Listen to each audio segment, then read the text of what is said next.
Magandang araw po mga kapuntos, at sa araw na ito po meron po akong tampok na video para sa inyo at sana ay magustuhan ninyo.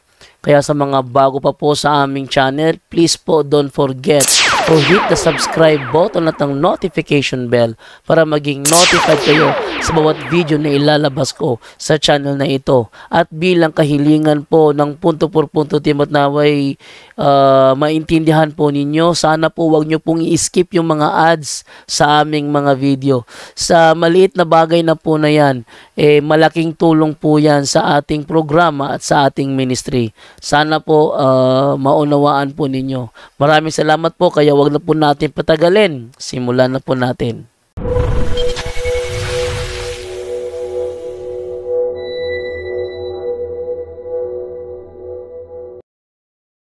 Galing kay Sister Jen Balde Cooking Vlog. Yan. Yeah. Sa mga sa mga mahilig po sa cooking, yan kay Sister Jen Balde, pwede niyo pong bisitahin at i-subscribe ang kanyang channel. Ang tanong niya po, good evening po, ask ko lang po, if magkakasala ang nanay, if yung mga anak niya ay mali. If magkakasala ba ang nanay if yung mga anak niya ay lumipat sa ibang sekta? So, pasagot natin kay Bro Kenneth, Bro Jando. Okay, Brother Kenneth Bustamante.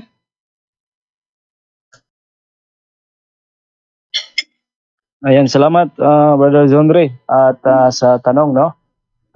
Unang-una, primary obligation po ng parents ay to catechize sa kaniyang mga anak, no. I-catechize. Hindi lang sa mga parents, maging tayo na mga merong sinunod sa binyag, no? Naging witness tayo sa binyag. Ang binyagan yan, meron tayong trabaho na i-catechize yan. Dito sa sitwasyon na kung hindi talaga makikinig yung kanyang mga anak, even though ginawa niya ang lahat para matuto sa turo ng ating simbahan, nadala talaga sa siktang sulpot na panahon ni Martin Luther lang dumating. At of course, no, hindi ka nagkasala niyan kung ginawa mo ang iyong trabaho na i-catechize yung mga bata o yung pamilya. Kaya na sinabi ni San Pablo sa kay Tito chapter 3 verse 9 sa Community Bible, Christian Community Bible.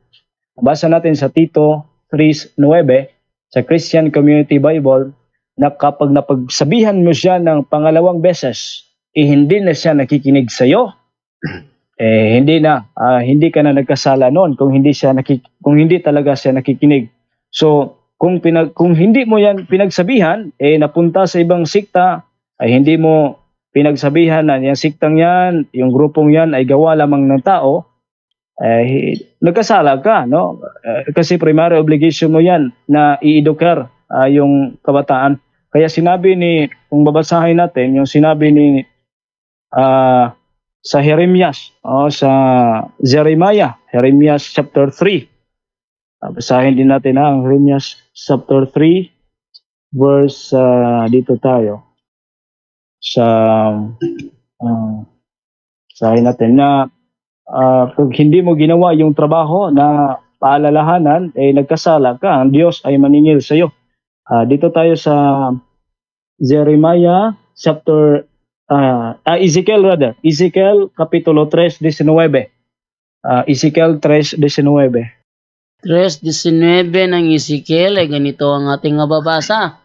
Subalit kapag binigyan mo sila ng babala at hindi sila nagsisi sa kanilang kasamaan, mamamatay nga sila dahil sa kanilang mga kasalanan. Ngunit hindi mo yun pananagutan. No, so hindi mo yun pananagutan kapag binigyan mo sila ng babala bilang parents. Yun lang, Brother Andre at mga kapatid. Salamat. Maraming salamat, Bro Ken at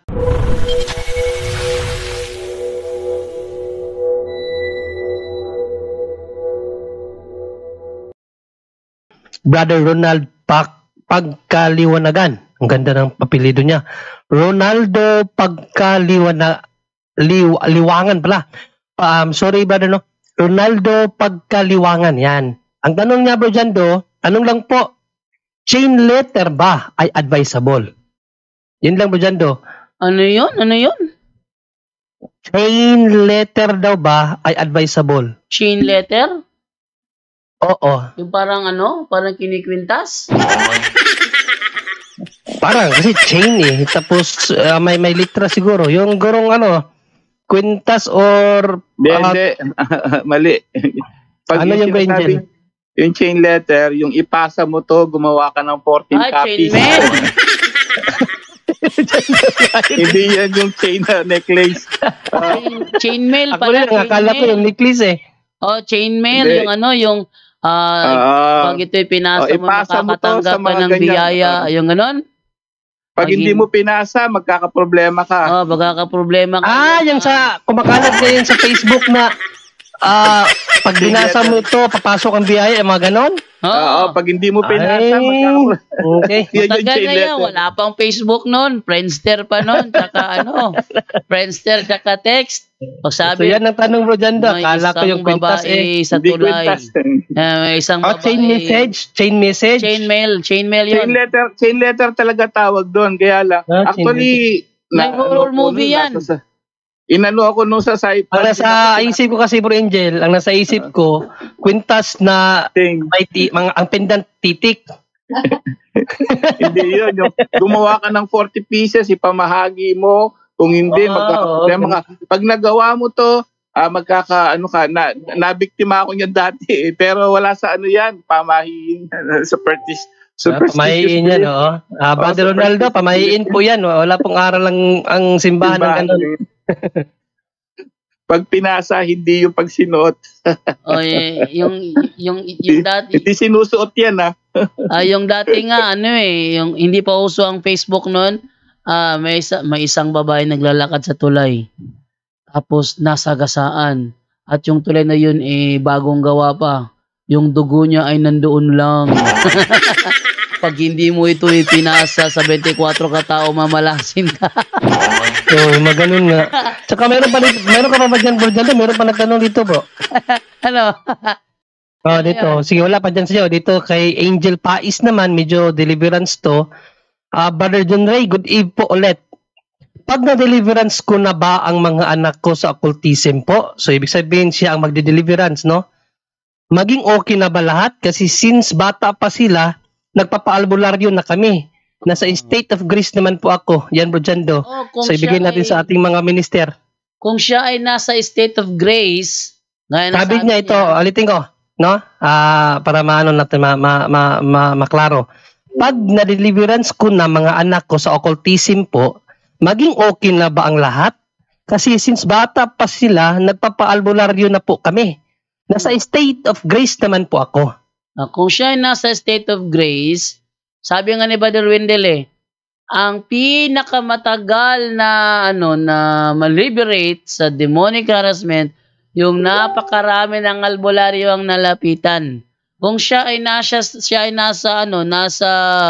state of grace, kung totoo man yun, pwede niya i-deliverance yung mga anak niya. At ang magagamit niyang authority doon, yung kanyang sariling authority. Kaya nga minsan natatanong ko si Brother J.C. Becerra Bro Jess, ba't yung magdi-deliverance mo yung anak mo, lagi ka lang sasabi na, I ask. Pwede mo nang gamitin yung imperative prayer, anak mo yan Sabi ni Brother J.C., nakakalimutan ko nga minsan na gumamit ng imperative pag anak ko na ang kaharap ko. Sabihin, pag anak mo na yung kaharap mo, gamitin mong imperative prayer, I command you. I command you, I cast you out. Magagamit mo yung yung imperative prayers pag anak mo na kaharap mo. Gawin mo, pag nag-react siya, syempre, hindi yung nandun ka lang palagi, Ano niya, parang kung sa sugat pa, first aid kit. Wag mong kalimutan na lumapit sa exorcist, bishop, or sa parish priest ninyo for backup. Kailangan talaga sila yon. Kung wala ang reason, takot, or hindi alam, walang background, kung ganun na ang wala ka ng choice, last option na yon, ikaw na mismo ang mag-deliverance. At yung mga anak mo, isalang mo lahat yon sa rule of life. Nasa yan nasa handbook ni Father Sikia, role of the victim at role of the minister. Yun. Okay, so... Yan, so Brother Wendell, Wala ka na dyan, Brando, meron pa. Okay, Mas Brando. Brother Wendell, may nagtanong, sino daw pinilapitan sa sa Cebu, magpa-exorcism? Brother Wendell, sino daw pinilapitan sa Cebu para mag-exorcism? Mabad atid na, wala mo kuhos, Brother Wendell. Brother Wendell? Sino daw pinilapitan sa Okay, Cebu? pwede sila lumapit kay Monsignor Quintanar. Monsignor Quintanar, ayun. Monsignor Quintanar. Ayun. At pwede din sila lapit sa Agustinian priest. Merong exorcist sila dyan. Actually sa Cebu, daming mga appointed exorcist sa Cebu. Kaya nga, ang annual convention doon isasagawa. So, lapit lang sila, magtanong sa kanilang parish priest.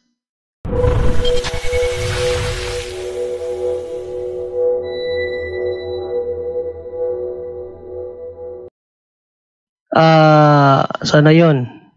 Kay Sister Ann Marjorie Lopez, could PM, ask ko lang, noong nabuhay si Jesus at nakita siya ni Mary Magdalene at gusto siya hawakan nito at sinabi niya, "Huwag mo muna akong hawakan dahil di pa ako nakarating sa aking ama." Ano ba ibig sabihin nito? Ayan, maganda ang sumagot niyan, Brother Kenneth Bustamante. Brother Kenneth? Ibigay mo na natin sa iba, bro. Sige, ikaw, Brother John Ray. Alam mo sagot niyan. Bro Wendell. Sige, Brother Wendell. Ano daw ibig sabihin daw nun? Di mo na ako sasagot, bro. Dyan, bro. Dahil, wala na choice, mapapalong Brother. ako. Sige, basahin lang natin ang komentary. Sa komentary, kasi nasa Matthew 20:17 yan, Christ knew what kind of death he would undergo and foretold his own passion. The disciples could not envision that such a thing could happen and would not understand the necessity of Christ's sacrificial death until after his resurrection. Now, ano nga bang talata yon? 2017 ba yun ng Mateo? Ano? Ang talata nun? Nung sabi ni... Juan 2017. John 2017. Yung my God sige, in your God? No, hindi. Yung wag mo na akong hawakan, hindi pa ako nakapunta sa Ama. Akala ko yung my God in your God. John 2017. Sige, tingnan natin. No? Ang komentary, kung anong komentary dito, mayagi yung 2017. Ito. Go to my brethren to complete the Father's plan. Christ had to give the apostles their final instructions and ascend into heavens. Parang ano na yata to, bro? Ito ba yung 17. Basahin muna natin na. Kasi ascend na yung 2017, Jesus said to her, "Do not hold me, for I have not yet ascended to the Father." Yeah, ito nga. So, ang binigay dito na commentary, go to my brethren. To complete the Father's plan, Christ had to give the apostles their final instructions and ascend into heaven so that the Holy Spirit could come upon them. Only by returning to the Father could Christ take us to the Father as well. With the redemption accomplished, it was now possible to share in the life of Christ, through sanctifying grace, thereby becoming children of God and heirs to eternal life. My Father and your Father, Christ and his faithful undoubtedly share the same Father. However, Christ is the Son of God by nature, and we are his sons, daughters by adoption. Through baptism, the grace of the Holy Spirit, Christ as a glorified body. Walang sinabi dito kung anong Mary Magdalene was a disciple of Christ who was mentioned by John having been one of the women at the foot of the cross. Walang dito sa DDK Bible, walang sinabi kung bakit sinabi ng ating Panginoong Jesucristo. So, Siguro, bro ta, baka dyan sa komentary mo, bro ta, may nakalagay dyan, bro ta. Pakibasa mo muna, bro. Tingnan ko muna yung isa ko pang komentary. Wala si bro ta, bro, dyan daw. Wala yata si Badata, no? Sige, tingnan ko dito sa sambahayan ng kung anong komentary dito ng simbahan. Kasi sa Dinaki Bible, walang sinabi sa komentary kung bakit ganun ang sinabi ni Panginoong Jesucristo. So, sabi ni... try muna natin dito sa... sige. Ano? Hanapin mo muna. Sabi ni Romete Brevilla, pag Sabado, bro, ang sinagoga ay bukas ng maaga, mga 6:30 a.m. hanggang 11:30 a.m. ng activity. At 5 p.m. o before, magtapos ng Shabbat. Ang SDA ng activity dito ay 9:30 a.m. to 11 a.m. So, hindi talaga magkakonekta nga. hindi, walang connection ng yung SDA sa Judaism. So, ano dyan? Sabi naman dito ni Ito. sige, go. Sige, dumating sa unahan, umpisa ko sa 11. Wag mo na akong pigilin sapagkat hindi pa ako nakaakyat sa Ama. Yan sa 17, no? So, bago siya namatay, sabi dito, bago siya namatay, hindi ipinagbawal ni Jesus ang marobdob na damdamin at kilos ni Maria. Ngunit hindi naangkop ang pamilyar na kilos ng babaeng gustong hawakan ang kanyang Panginoon. Ano sabi dito? Hindi naangkop. Klaruhin natin Huwag mo na akong pigilin. So ito yung sabi sapagkat hindi pa ako nakaakyat sa Ama. So ang sabi ng simbahan, bago siya namatay, hindi ipinagbawal ni Jesus. So yung hawakan siya, hindi niya ipinagbawal bago siya namatay. Ano ba yung marobdob, bro Angel? Marobdob. Malalim na Tagalog. Alam mo to, malalim na Tagalog Ang marobdob daw Ano yung marobdob, bro Angel? Bro Angel. Patay, tulog. Para maunawaan lang natin. Oo. Bigay mo nga yung sentence, bro. M-A-R-U-B-D-O-B. Yung buong sentence yung para natin kasi ang sentence pala. Akala ko yung spelling. Sentence. Okay, itong sabi bago siya mamatay, hindi ipinagbawal ni Jesus ang marubdob na damdamin at kilos ni Maria.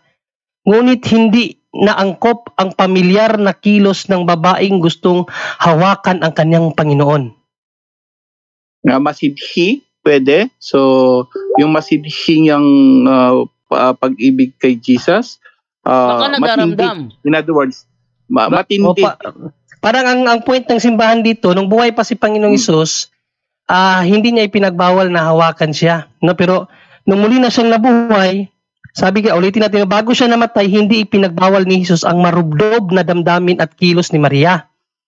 So marubdob na damdamin at kilos, bago siya mamatay nito. Junre, sabi ni Chanda Medalya, ang marubdob is intense.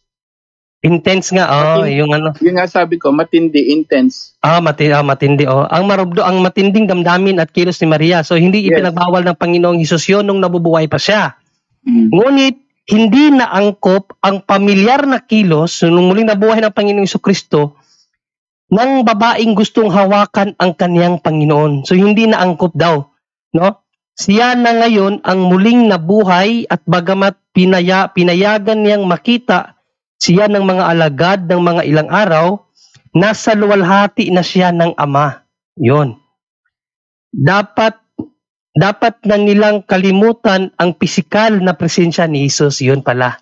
So, yung bang glorified body na kasi siya, no, kung titingnan ka, basahin mo lang muna natin ang buo yung bago ako magbigay ng komento anong ibig sabihin ng simbahan. Kalimutan ang pisikal na presensya ni Jesus na lubha nilang nakasanayan. Okay? So, yayakap kay Jesus ngayon ang mga tagasunod o mga kapatid at nagmamahal sa Kanya. Sa lihim at kahangahangang paraan kapag lumago sa kanila ang panalangin at pananalig. Sa gayon, mayayakap ang buong Kristo ng kaluwalhatiang mapagmahal na inilalarawan ni Maria. tingnan ang awit 3:4. Basahin mo muna ang 3:4 ng awit, bro. Kasi ito daw yung paraan para mayakap ang Panginoon. Awit 3:4, bro. Diyan, pakiabasa mo muna. Okay, ating basahin ang nakalagay sa awit 3:4. Ang sabi ganito, tumatawag ako kay Yahweh at humihingi ng tulong. Sinagot niya ako mula sa banal na bundok. Ibig sabihin, pumunta po doon mo sa bundok na pagkikitaan nila, bro. Diyan do sa Mateo 28. Sa Mateo 28, di ba? 1 hanggang 16. Doon sila nakita sa bundok eh. So doon siya pwede. So yun pala, no? Pero patuloy muna natin. Hindi pa ako nakaakyat sa Ama. So ito yung tanong. Ipinapahayag ni Jesus ang dakilang adikain ng kanyang buhay. Nanggaling siya sa Diyos at dapat bumalik sa Ama. Ito ang pinakadakilang pag-ibig sa mundo. Diyos Ama ang pinagmulan at hantungan ng lahat ng pag-ibig. Tingnan ang komentaryo sa Mateo 19:16. Hindi nagkataon lamang na inulit ng 7 beses ang salitang Panginoon. Ang huli ay binanggit ni Tomas, Panginoon ko at Diyos ko. Ito ang paniniwala ng iglesia. Ipapakita pa ni Jesus ang kaniyang sarili sa kaniyang mga alagad ng ilang araw upang patibayin ang paniniwala nila. Pero dapat na matuto silang makilala si Jesus, hindi na sa paningin, kundi sa pananampalataya. Dapat nating makilala at sundan si Jesus sa liwanag ng pananampalataya sa kalungkutan o tuwa upang mapasama tayo sa mga pinagpala ni Jesus. Mapapalad ang mga hindi nakakita at naniniwala. So, dalawa ang point pala doon, sister, no? Ang una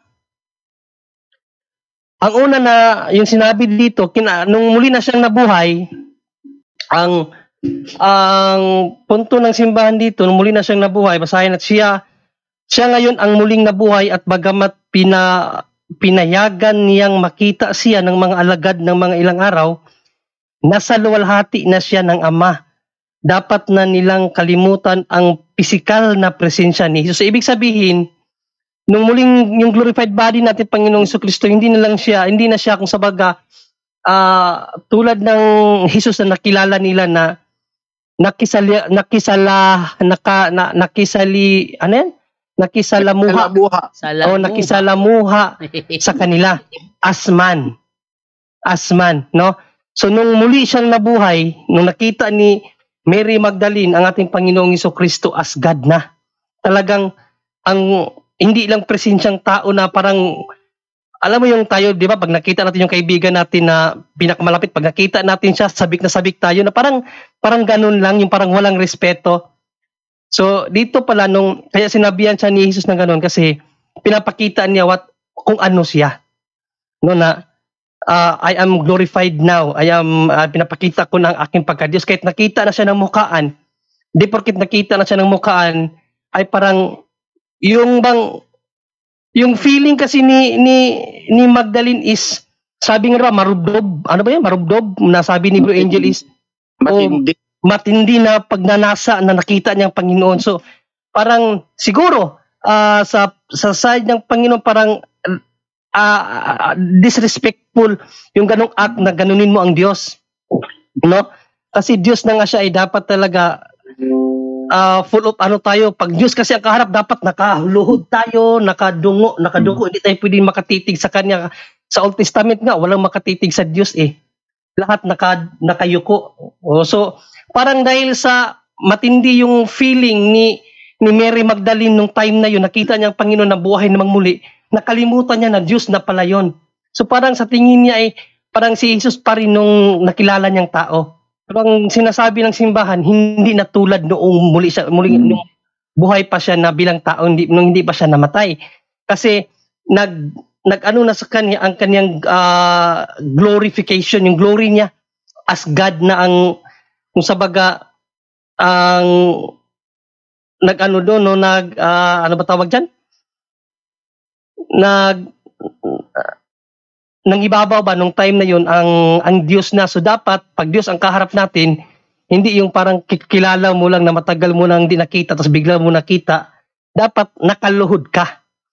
No? Kasi God siya, kaya sinabi ng Panginoong Jesucristo noon, puntahan mo muna ang mga kapatid ko. No, siguro side ng Panginoong Jesucristo para hindi ma-offend dahil hindi pa ako nakapunta sa Ama. Pero actually no need naman niya kailangan pumunta sa Ama eh.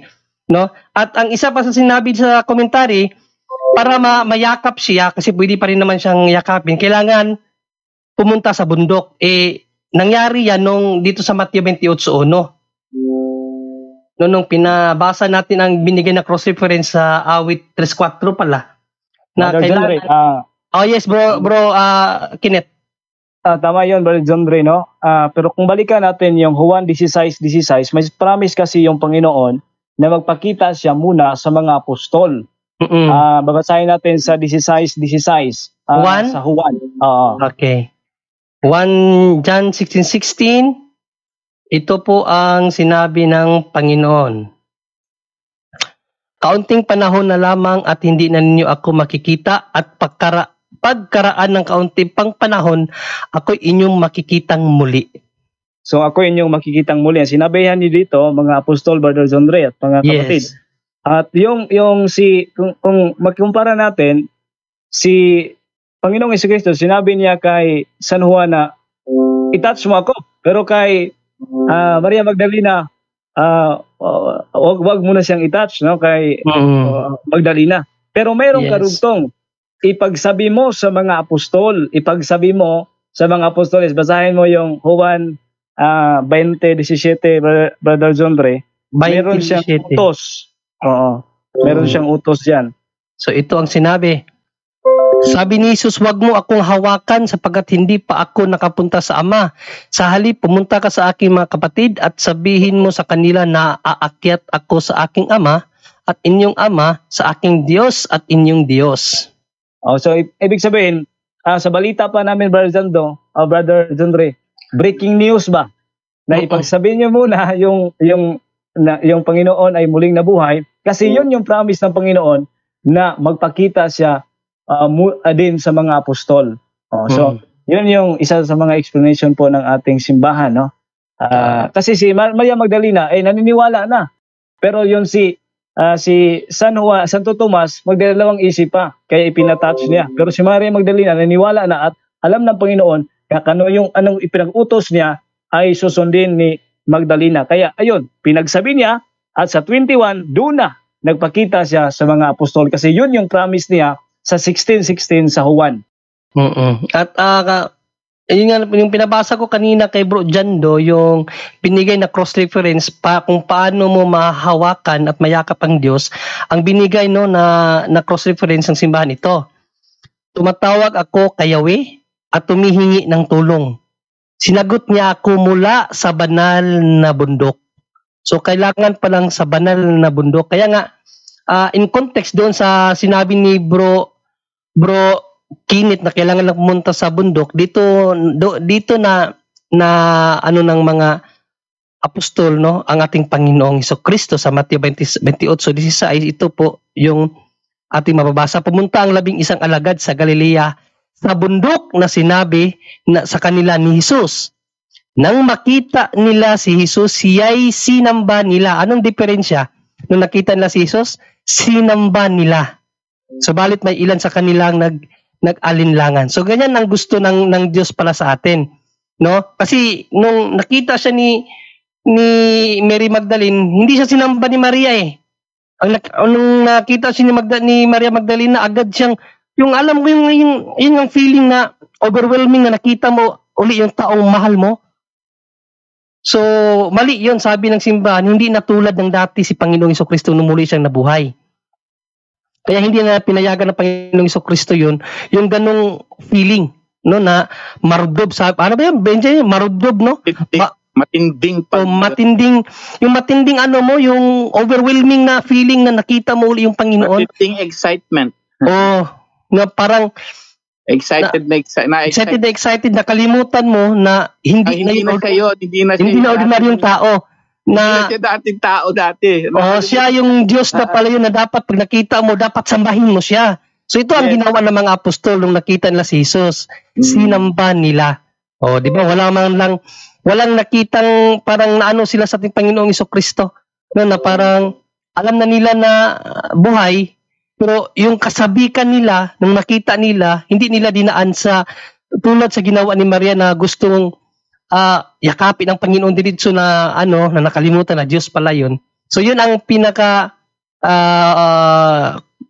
komentary ng simbahan at ito yung ginamit ko na komentary ang sambahayan ng Bibliang Pilipino Catholic Edition to may mga komentary to. So bili na lang kayo niyan para makita rin ninyo yung binabasa ko. Bro Jando?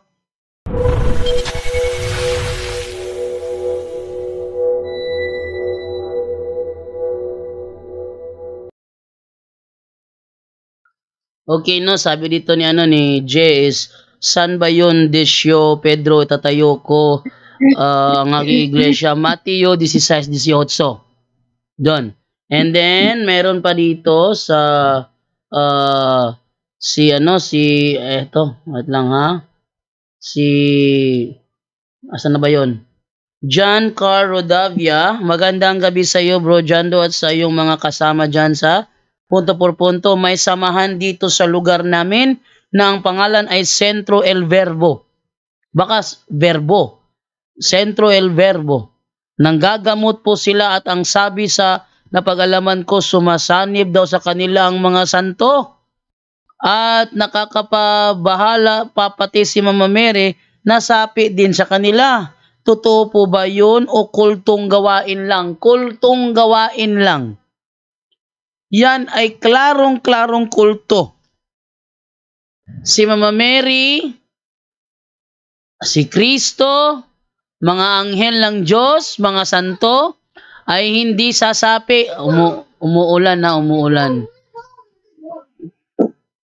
May isa pa dito, Bro Jando, galing naman kay Happy Life Vlog kung wala ka dyan, no? Nawala? Kasi, nawala? Hindi, meron pa isa ditong tanong. Baka wala ka dyan na may nagtanong, meron dito. Kasi galing naman, biglang umulan, baka biglang mag-brown. Galing kay Happy Life Vlog. Bro John Ray, paki-explain po ang 1 Corinto 12. Pabasa mo dyan, do? 1 Corinto 12, verse 4.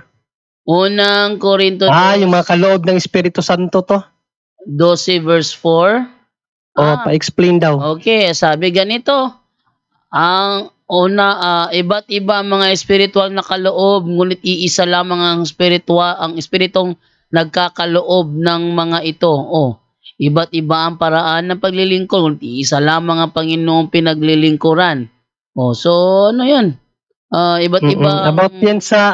About yan sa mga spiritual gift na iba-iba, no? Iba-iba yung natanggap natin na spiritual gifts. Kung ano mo pagbasa yan, tuloy-tuloy mo yan, mayroon diyan napapagaling, mayroon diyan ng hula, mayroon diyan nagsasalita ng iba't ibang wika, mayroon diyan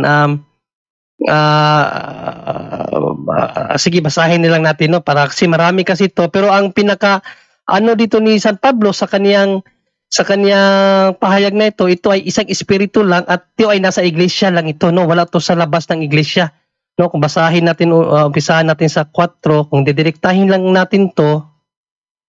Basta, pag nawala ako, brown out yan. Sige lang, Bro Jando. Sige. So ito ang sinabi, lagi ako nagpasalamat sa Diyos dahil sa mga pagpapalang ibinigay niya sa akin, sa inyo, sa pamamagitan ni Kristo Jesus. At 12 pala yun, 1 pala to. 1 Corinthians 12:4 na yan. Umpisahan natin dito para maunawaan mo ito, sister. Iba't iba ang mga espiritual na kaloob, ngunit iisa lamang ang espiritong nagkaloob ng mga ito. So ano ba yung mga kaloob na yan na iisa lang ang source, ang Holy Spirit? Ito yon. Iba't ibang paraan ng paglilingkod, ngunit iisa lang ang Panginoong pinaglilingkuran. Iba't ibang mga gawaing iniatas, ngunit iisa lamang ang Diyos na kumikilos sa mga taong gumagawa ng mga iyon. Para sa ikabubuti ng lahat, ang bawat isa'y binigyan ng kaloob na nagpakitang nasa Kanya ang Espiritu. Ang ilan sa atin napagkalooban ng kakayahang magsalita ng mensahe ng karunungan, ang iba naman ay pinagkalooban ng katalinuhan. So balit isang espiritu ang nagkaloob nito. Ang espiritu ring iyon ang nagkaloob sa iba ng pananampalatayang sa Diyos, at sa iba'y ang kapangyarihang magpagaling sa mga may sakit. May pinagkalooban ng kapangyarihang gumawa ng himala. May pinagkalooban din ng kakayahang magpahayag ng mensaheng mula sa Diyos. At may pinagkalooban naman ng kakayahang malaman kung aling kaloob ang mula sa Espiritu at alin ang hindi. May pinagkalooban na kakayahang magsalita sa iba't ibang wika. At sa iba naman ay ang magpaliwanag ng mga wikang iyon.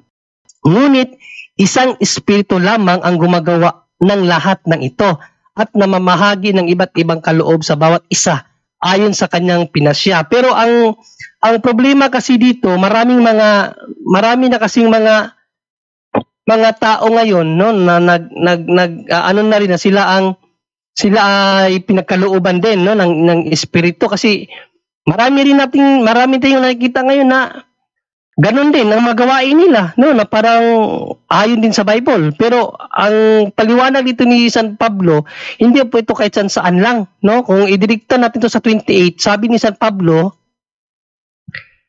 ito ang sinabi ni San Pablo sa 28.